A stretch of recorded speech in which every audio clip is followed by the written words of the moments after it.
The Middle East is imploding. In the past few years, there have been violent revolutions, military escalations, and armed conflicts in Egypt, Libya, Syria, Iraq, and more. Iranian proxies are undermining regimes as conventional armies are losing ground to terrorist groups like Hizbullah and ISIS, resulting in the crumbling of Arab states. Some have argued that this turmoil has enhanced Israel's security.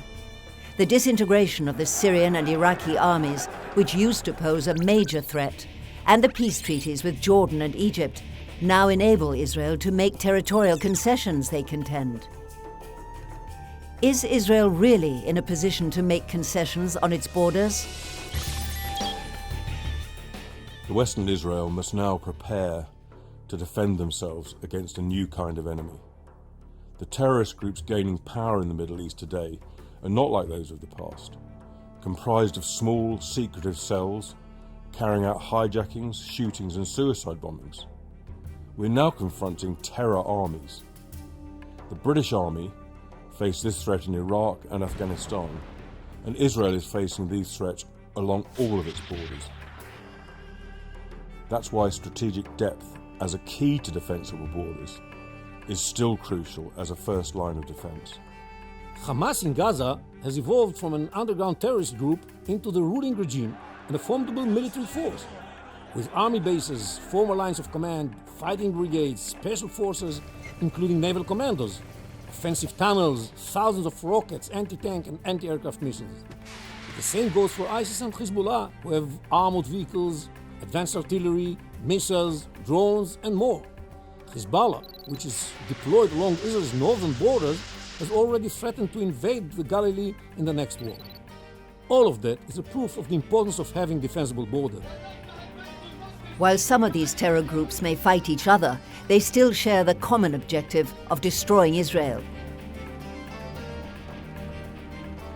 They flaunt violations of accepted humanitarian norms that oblige all those involved in armed conflict.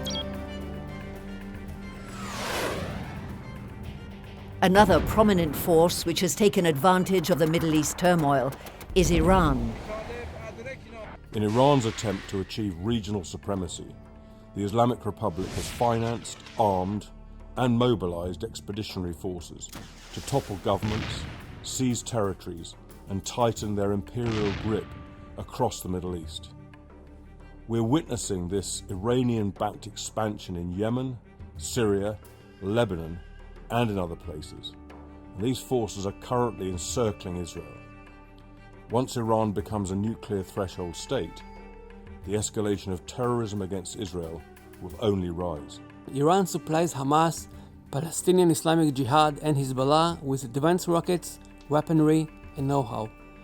Once it becomes a nuclear threshold state, Tehran will be able to back Hizbullah and other Shi'ite militias with a complete impunity, as countries would hesitate to retaliate in fear such actions may escalate into a nuclear war. In addition, we cannot rule out the options of Iran transferring nuclear technology to its Middle East proxies.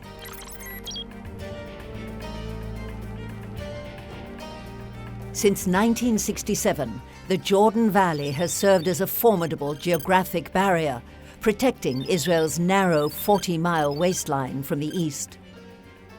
These steep slopes, which are controlled by Israel, create a 4,000-foot-high geographic barrier which is difficult to penetrate. This ridge that we see here is a topographical obstacle between the Jordan Valley and the main center of Israel. And as you can see, it's very hard to cross it with a big orbit or big formation of tanks, etc. And there are only 5 passages, so it's easy to defend. And the area is wide open, so you can deploy here to division once it's needed. And in our region, it's needed every couple of years. We need this defensive border, the Jordan Valley, because it gives us, first of all, the minimal strategic depth of only 40 miles between here and the Israeli seashore. It gives us a decent way to protect ourselves if there will be an attack from the outside, and it gives us also the ability to fight terrorism effectively. If Israel don't control this area, the Iranians will just enter it in the same way that they enter South Lebanon, the same way that they provide help to the Hamas in Gaza. Infiltrators could then easily reach the western slopes of the mountain ridge which overlook Israel's entire coast. The large population centers around Tel Aviv and Haifa, strategic industries and military facilities. Israel's main transportation arteries and only international airport Ben Gurion would become easy targets. Given this background, it is easy to understand why the vast majority of Israeli security authorities have strongly opposed concessions in the Jordan Valley.